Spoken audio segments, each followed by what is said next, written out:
Ogoloi, we made it to Ogoloi, and we got some people here that want to say hello to you. Ogoloi? Let's take a look at some of the things going on in Ogoloi. Ogoloi is the first of our 3 care points, started all the way back in 2010. So we've got a long history with these people. They've made a ton of great progress in all sorts of ways. I want to show you a few of the things. They're actually just 2 years away from graduating as an entire care point in 2008. Behind me is the greenhouse project built 3 or 4 years ago. Let's take a look inside. So we've got a mixture of peppers and tomatoes behind me. And these are being sold in the local community and at the markets just up and down the road. And they're able to fetch a really, really good price because they're being grown throughout the entire growing season, including the dry season, when there's just a lack of these kinds of supplies. The greenhouse irrigation is coming from the old borehole, now that we have running water at the care point, being electrified by solar and then a gravity system. The piggery behind me ran into some profit challenges, and so they've actually gifted the pigs to the local community with a commitment that the firstborn babies are going to be distributed throughout the community in order to spread some of the wealth. The focus instead has shifted to the maggot farming.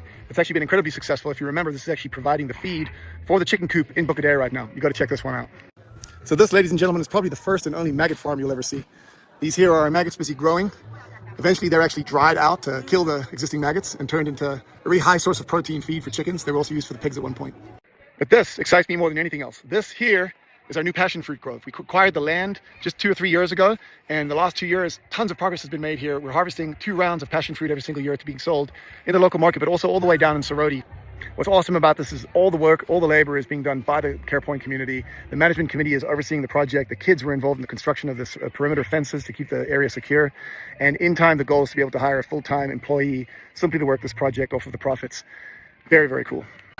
One of the things I am most excited about is our growing alumni groups. This is a small portion of the alumni group from Ogoloi. We have 59 members. They're banding together to start their own VSLA group. They've already got a savings group where they're distributing sheets throughout the alumni. But these are a fancy group of people. These are orphan kids that came through the program from the age of like 5, 6, 7, 8, 9, 10. And today they're thriving adults in the community that come to the care point today just to say hello to everyone, to thank us.